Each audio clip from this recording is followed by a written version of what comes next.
Hey, hey, hey, welcome to Two Queens. One pod, your favorite Manic Monday, Kiki. Let's get it.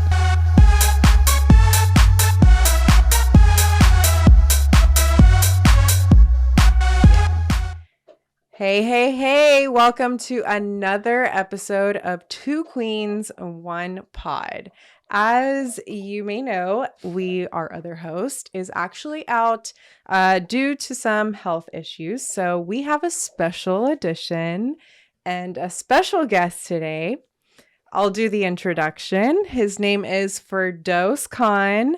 He is the CEO and founder of Congo Fitness Gym, located by Rice University in Houston, Texas. Born in Denver, but raised in Sheridan, Wyoming. This Pakistani is a son, brother of 6, and an amazing partner boyfriend to me, Priscilla Lontano. Welcome, Dose. If you smell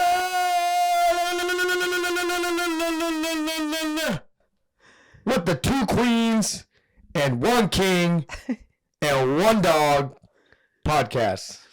Yeah, so we ain't cutting that out. Let's ride. All right. So highlighting on that, I really wanted to bring a certain someone, aka you, on here because I feel like it's important to have like a guy's perspective, a male's perspective, straight. Yeah. aka straight male. Eddie, you're probably gonna lose your job after I dominate this. So okay.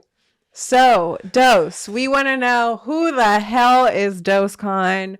Like, what are you about? I need like a quick little introduction. I know. What do you want to know? Ask me a question. Bitch, who is Dose? You just gave me an introduction. That was a summary. I want you to go into detail. Like, there's a lot of this. I can go way back. I can go medium back. See, this is why we can't do shit together. You tell me what. Okay. There's a whole big story. There's a moderate story. Right. There's a Congo Houston story. Okay, so let's talk about Congo. Okay, let's talk about Congo. How did Congo come to be? How did you guys come up with this whole name? And yeah, speak on it. Congo came to be because when we were kids, my mom would always get mad at us. Not mad, but she'd be like, why are you always wearing or buying like Jordans or whatever other people's brands? And so she gave Taj money to go build our own clothes. Who's Taj? Taj is my brother and my business partner. This is when we were growing up in Wyoming. We were like teenagers. So he went down to the local print press area and started creating things and making our own clothes. This is way back before it even was a thing. And he came up with the gorilla logo, retro look, and we called ourselves Congo Warriors because we loved gorillas and our bloodline, reference to the bloodline. Here's a gorilla. That's literally. I think this is like the OG. Right there, boom. Right? That is the logo that Taj created when my mom gave us money, and it was that logo, and it said Congo Warriors, and we had ripped stripes in the back, like it was ripped up. Right. So that was actually the evolution before I even knew it was a thing, was Congo. And then I moved here in 2013. I was with Arian Foster at the time at his gym. I was the lead guy. I was 23 years old then. That was when I was training like Andre Johnson, Arian, like that. If you're a Texans fan, that was the team to be remembered for. That was the main team. And then I was 23-year-old running the gym, running the program, and I was teaching the 33-year-olds and the 32-year-olds how to be a professional, how to show up on time, how to write workouts.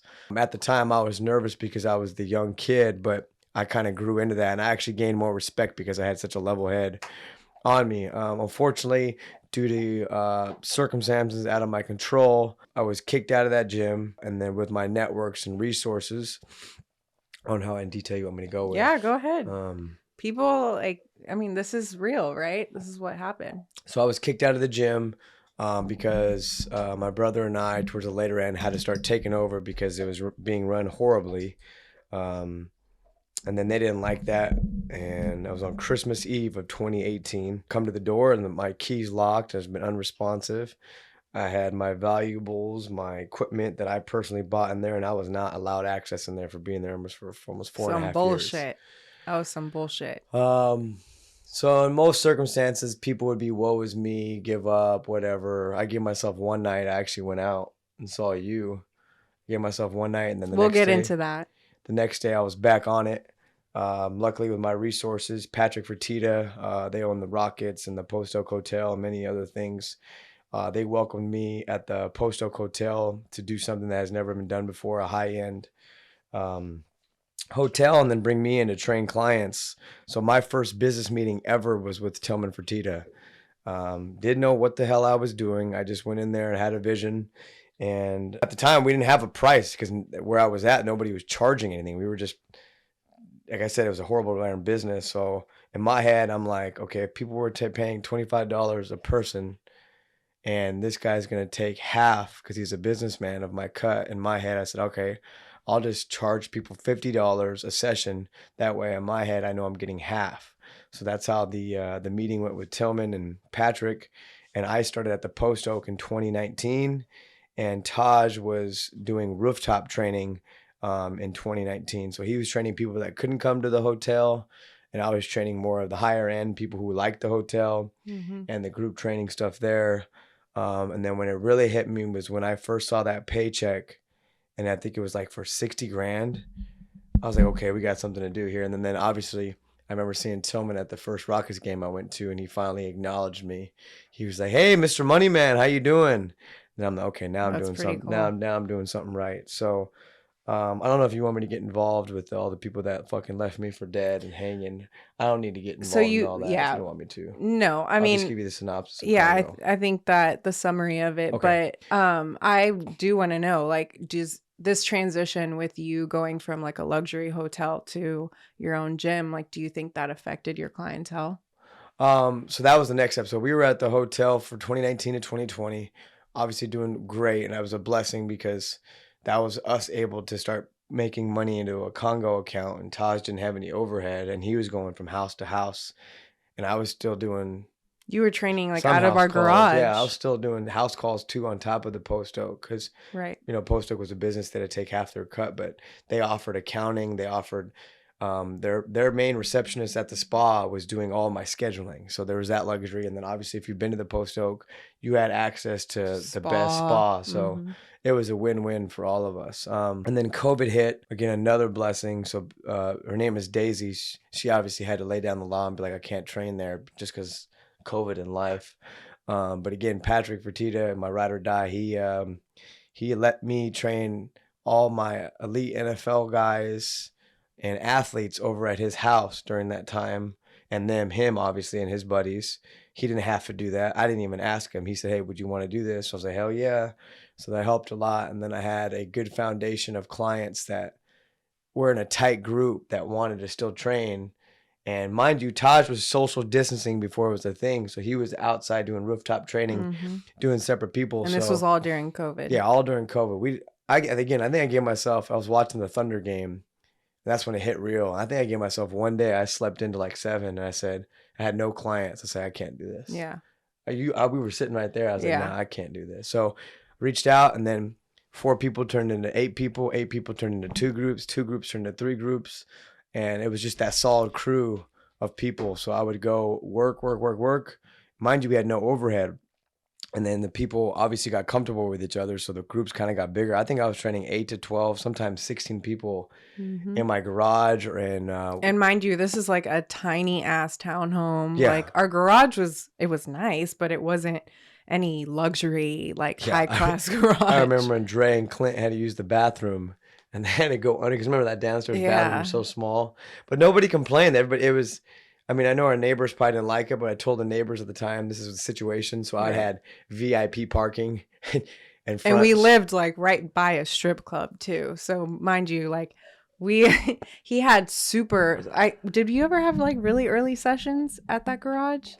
No, because by the time people were getting out of the strip club? No, I would. I mean, I was up. I was lunging. I remember I would go over at that home. So that was 2020, the beginning.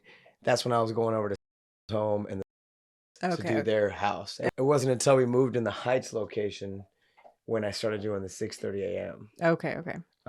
Moral of the story is it was a tiny ass garage, tiny home, and people were adapting to it just because of who Dose is. Like, that's kind of, you're the person that really pushed me to be my best. I met Dose at a very, unusual time, but we'll get into that in a little bit. But speaking of Congo, I did want to ask you, like, is this like, do you think that Congo is y'all's calling, like your family's calling? 1000%. So fast forwarding, COVID was a blessing. We were able to make that money. Taj was training those people. I was training my people. And then we were able to save money and then go through a bank and finally get a loan because, like I said, I didn't want to mention before, but we were like so many fake, we want to invest in you. I got you, all these people. And it was just radio silent. So finally, that was like Taj was saying, all right, this is just a sign that we have to just do it on our own. So we finally got through the bank. Once that happened, we found the location. Prime location, by the way. If any of you are from Houston, I feel like it's prime location. It's right by Rice University. It's a nice area. I would consider it. Yeah, it was like our first rodeo. We just knew that we didn't want to be in a warehouse like everybody else. We knew we didn't want to be right in that Galleria where it's just so, I don't know how to say it. So we wanted just to take, it's ghetto and there's so many gyms and we just wanted to do something different. And I think the main selling point was it had, what's that called with the lighting? It's just so many windows. What's that aesthetically called? Natural lighting? Yeah, natural lighting. And I actually loved that it was a second floor location because, Gunnar Peterson, his gym was in LA at the time, and his was a second floor location. And if you don't know who Gunnar Peterson is, throw that. He trains. What is that thing when you put it on the thing? Throw it in there. Yeah. Like and subscribe, and follow Gunnar Peterson. No, but Gunnar, he trains like the Kardashians and everyone, all the big shots in LA, professional athletes, all of that. So that's where Dose kind of got his inspiration from. Yeah. So then bank got it going. And then the ultimate thing was we were always rushed. Oh, just get a warehouse, just get some equipment. And, Taj and I were just persistent on get the money and just make it the way we want to make it. Right. So detail. And that's when we used the company Sorinex. So everything that's in our gym was custom designed by them, by our vision. It's like some transformer shit. Yeah, by our vision. And literally the first we were, other than Houston Texans, obviously, we were the first Sorinex outfitted facility in, I would like to say Texas, to be honest, because, I can't think, other than NFL teams, we were the first private sector to have Sorinex outfitted in the gym. Mm-hmm. So we started that trend. The question, what was the question again? I'm getting back to it. Do you think that this is your calling? Calling, yes. So 1000%. So because of Congo, Taj's wife, Jen, she got to handle all the management stuff. And then Halima, my sister, she was in LA killing it, but COVID really fucked up people in LA and it really fucked her up too. She was finally finding her stride and she was kicking ass at Orange Theory. And there was like no exceptions in LA. So like you couldn't even get away. Houston was like the dream city. So we brought Halima here. We didn't promise or anything because we just didn't know, but we said, this is what we can do. This is what we can offer. And then my little brother, Badsha, same thing, graduated college. I always forget the name when you graduate with high honors, Illuminati, whatever that's just called. Not Illuminati, but you probably don't even know. Bacha, if you're watching this, my gosh, whoever it is, throw that pin in there too. Dumb. What is it called when you graduate with honors? Illuminati or something like that.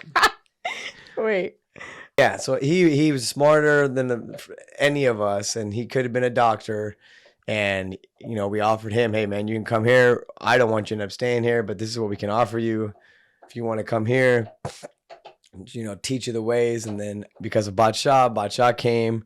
And then his best friend Cole, who's basically like our brother, and Bacha's childhood Cum laude. Cum laude. Shout out to Bacha. Cum laude honors. University of Wyoming. Obviously, we both didn't Did you graduate cum laude? Hell no. At least I graduated college.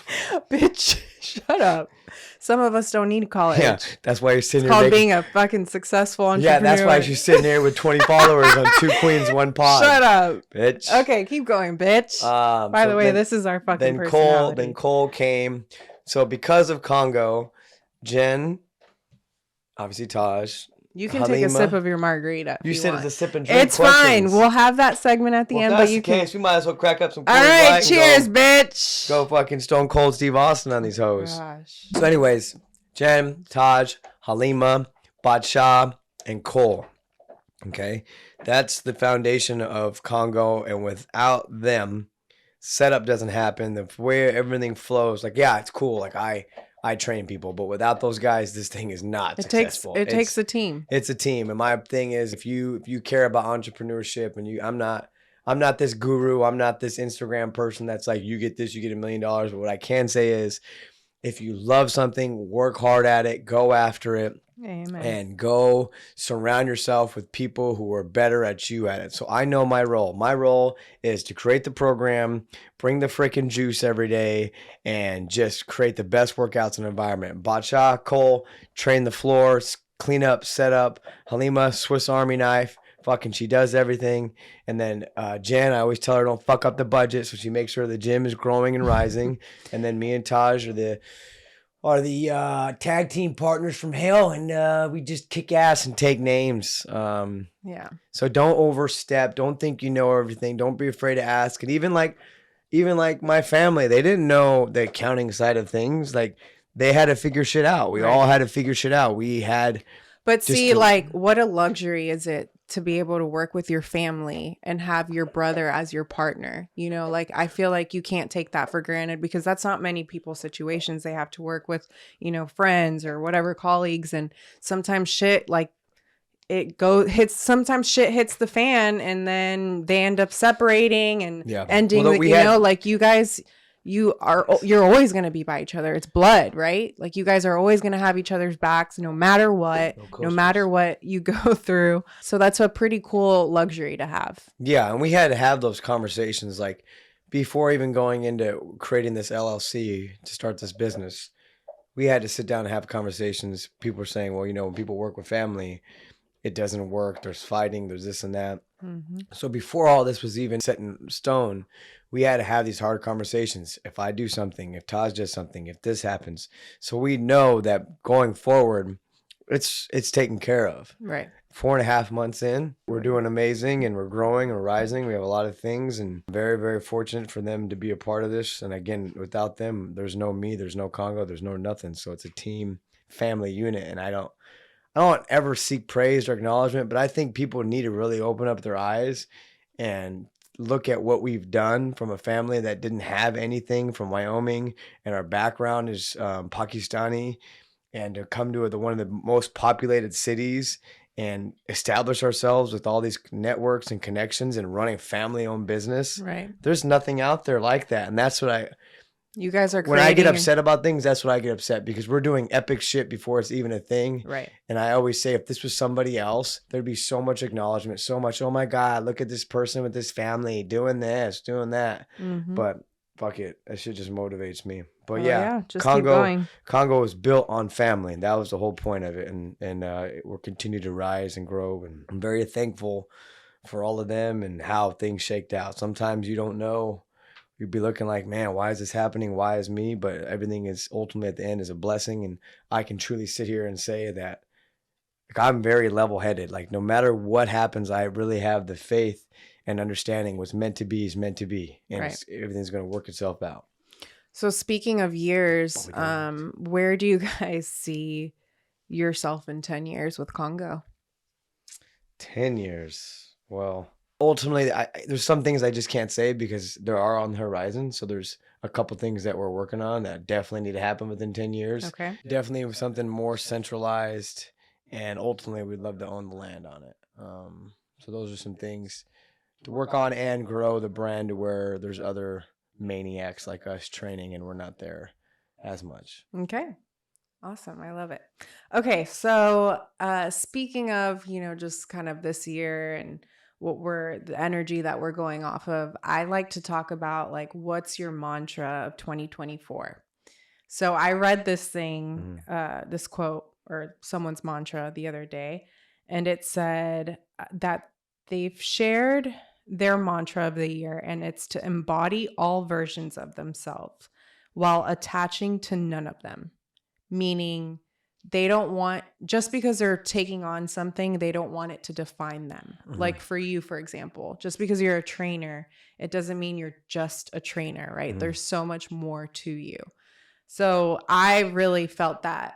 I loved that mantra because I could relate to it, all of the pageantry that I've done and modeling and You know, there's certain things that I've taken on, but I never want it to define me because I'm always doing more. Like there's so much to me. I'm a creative, and that's how I would want to be remembered. Or that's like my mantra, is just to like kind of live life, live in the moment, and not let anything define me. So what would be like your mantra for 2024? I don't know how to put it in a mantra terms, but my thing is I've gotten to a point, at least for 2024, is that my name or our brand name is big enough to where, like, I used to have to think that, oh, I need a celebrity or I need an athlete to expand and grow my business, or I need. So I would network to get what I needed. Now I'm like, I don't need fucking anybody.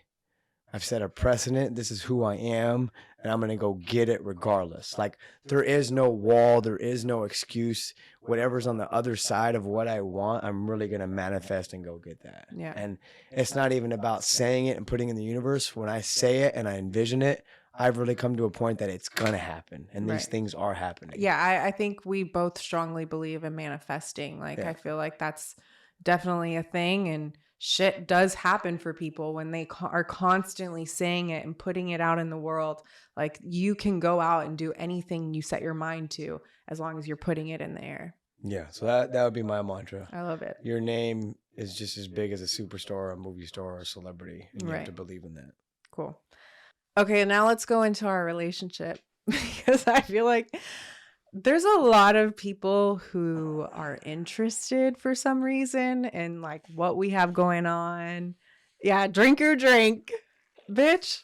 It's not that serious. How about you get a fucking straw with no cracks in it? Okay, bitch, stop. Okay, so Dose, do you want to talk about how we met? Like, what's your version? No, I want people to know like your version of things. Before we get into the version of things. What I would like to say is, stay the fuck out of our business. We're just not like the typical couple. Like, we're not like with the whole Instagram post and date night bullshit, PDA, like all that shit. Like, just kissing in public, holding hands. We just have a different type of understanding. So, what was the question? So, how did we meet? Oh yeah, how we met. So I was 2017, right? Mm-hmm. I got invited to a bowling, not an event. It was a bowling, just like get together. I knew some NFL athletes were going to be there that I was trying to get into the gym. This is at the point when I was trying to kind of evolve. So I was like, cool, I'm going to get these new guys. And then I was just there for networking purposes. And you were there, obviously, and some other girls of your friends were there. And I was just networking. I got your number, and I wasn't even. I got you and a handful. I got every one of your friends' numbers. Mm-hmm. That wasn't even there for like. I don't even go out like that. And then that turned into. I think we went to the next location, wherever that was, and then we started drinking. And then Can I talk about the situation? Yeah. And the name or no name? Don't. Okay, no name. One of her friends, like, she wasn't rude or like a hoe about it. She was like, "Hey, can you?" Can you? Damn, you don't want to throw names in there, but you're gonna call because I'm trying to protect her. I said she wasn't a hoe about it. I'm trying to say like help her out. She was very nice about it. Yeah, this is actually still one of my good friends. Yeah, so. She said, "Could you just pretend to be my boyfriend for the night?" Yeah, I can do that for you. So I was just chilling, and then it got a little too aggressive, and I'm like, getting the fuck out of here. I'm no more fake boyfriend.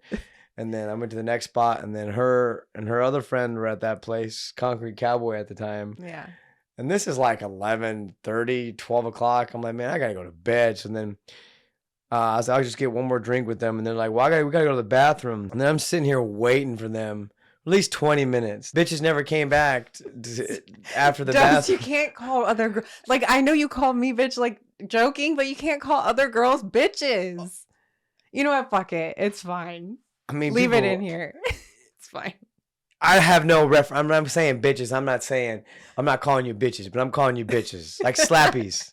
Bunch of slap dicks around here. Oh my God. Okay. Anyways, they never came back. I'm like, fuck it. I got her number anyways. So then, I don't even think you came to the gym maybe like 10 days later, 2 weeks later. So this is where I'll explain where I was at. Yeah, she came to the gym, and then we weren't even like that. I was just training probably 2-3 months later. And I think I was training at 9 at the time. It was like 2 months in. Yeah, 2 months. And then we started like. Right. But both of us were on the But, same page. but who asked who on a date? I mean, I don't even know. I think you did. Oh God! Now you're not cool. Dose. I don't know. You tell the story. Okay, so I was in a. I just want to make it clear that you and I both weren't initially engaged. Yeah, we were not. And even while training each other, other, we weren't even about each other until 2 months later on. Correct. Yeah, that's my point. And then you could take it from there now. Yeah, so we established this like relationship at the bowling alley when we first met because I was in a bad place in my life and I wanted to start working out. She was genuinely serious about working out. Right, I was like set on it. I told my best friend Cass, I said, "Look, this is what we're gonna do. We're gonna start working out. Like, let's do AM sessions, like super early, 7:30 before work." And we were both working at a nightclub here in Houston at the time. So we didn't have to go into the office until like 9 a.m. I did all of their marketing and stuff like that. And she did like event planning, blah, blah, blah. Anyway, so we were like, okay, this is going to be our set schedule, morning sessions. Let's reach out to the guy that we met at this bowling alley, which is AKA Dose.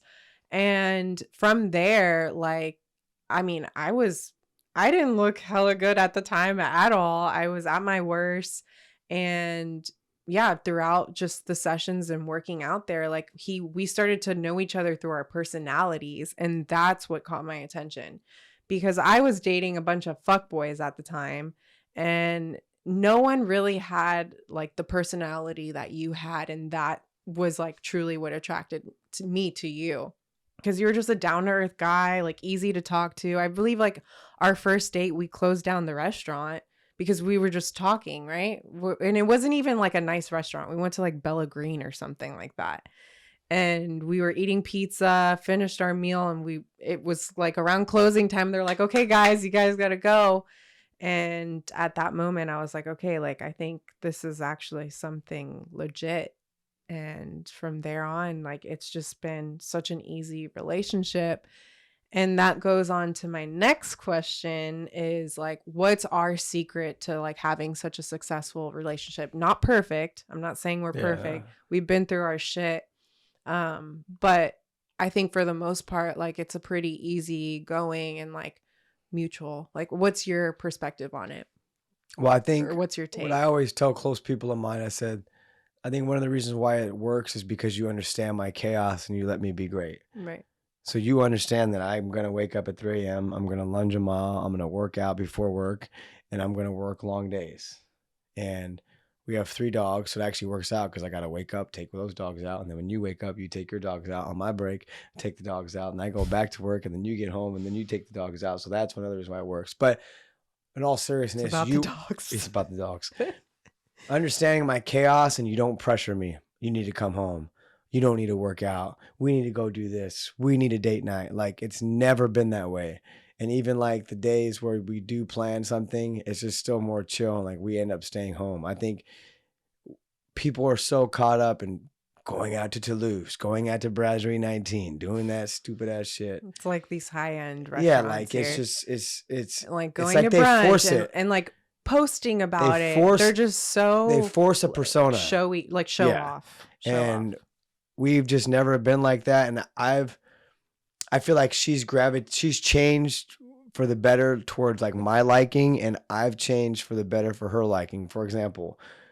But in our own ways. Yeah, no, like, I'm saying I feel like not our personality. No, I'm saying for like things that we like to do, like the wrestling stuff. Like you don't understand a lot of it, but you'll sit there and watch and stuff. Right. The Real Housewives. I'm into the Real Housewives stuff. Yeah. I would have never done that with her, but I'll sit there and watch it. Not because I have to or anything. Like he enjoys it. Yeah, I get into it. So it's just like it's little stuff like that. And then like now that we have this beautiful home together, we've made it a great home and we just chill outside and we work so hard that by the time the end of the week comes, we just want to relax with our dogs and still at home. Unless there's something with the family that we do or your family. I think only time we ever really go out is if it's a family event or we have a networking event. But other than that, we generally, that's because we're happy. We enjoy being in our home and we're our happy own with space. ourselves that we don't need to post fake engagement and everything else to show others that we're in love. Right. Like, this is who we are. This is how I operate. I'm going to be working 6 days a week. you're going to be working, and this is how we're going to do. Yeah. And it's worked out. 6 years now, going on 7 in March. I guess we would say March is considered our. Yeah. And look, we don't even pay attention to like our anniversary dates, nothing like that. And that doesn't mean we love each other any less. It's just how we operate and how, I mean, it just works, right? Yeah. I just feel like we're such a chill couple and we just like to be like in our own space together. And whenever we do need space, I have my own friends. Like he never keeps me from hanging out with the people that I want to hang out with. He's not like that type of guy. And that's why it works so well, is because he lets me do my own thing and have my own life. And like, you'll never hear my friends say like, oh my God, Dostin never lets you go anywhere, blah, blah, blah. Like, no, it's never like that ever. So yeah, like that's definitely what I enjoy about our relationship. All right. So speaking of love and all of that, I don't know if you know about love languages, but I wanted to actually know this because I don't think you've ever talked about it. So there's love languages, right? Have you ever heard of that? Okay. There's 5. So there's words of affirmation, acts of service, physical touch, quality time, or gifts. What would be your love language? Lots of physical touch. Yes. No, we'll repeat the lines again. Okay. Words of affirmation. So like, I love you so much, blah, blah, blah. Acts of service, like me cooking you dinner, cleaning the house, if I do that. Physical touch, meaning like you like to hanky, whatever. Quality time, just like us spending time together, or gifts. What would be your love language? I think quality time, to be honest. I mean, Really? Yeah, you cook and stuff, but that's not like my love language. Like us, just like last night, we went to that comedy show. Like that was our.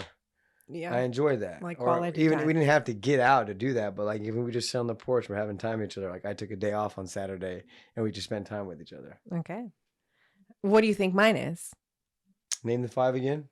Real quick, Dose. just run through it. Words of affirmation, acts of service, physical touch, quality time, or gifts. It's definitely not gifts. You enjoy gifts, but that's not a thing. Okay. I think you're cooking and that type of stuff. Yeah, Like, that's acts your of way service. Acts of service. Yes. Yeah, because in our relationship, by the way, this is like a little thing that he does that no one knows. He does all my laundry, like all the time. And that for me, it's not because like I'm lazy and I enjoy him doing it. It's just something that it means the world to me. Like for someone to take the time out of their day and, you know, like not only concentrate on their own laundry, but do mine as well. And then I do my part as well. Like I like cooking dinner. Like that's something that relieves my stress. And I enjoy like when I serve him a meal and he actually is like, damn, this is really good. Like that gets me going. So that would be mine. So yeah.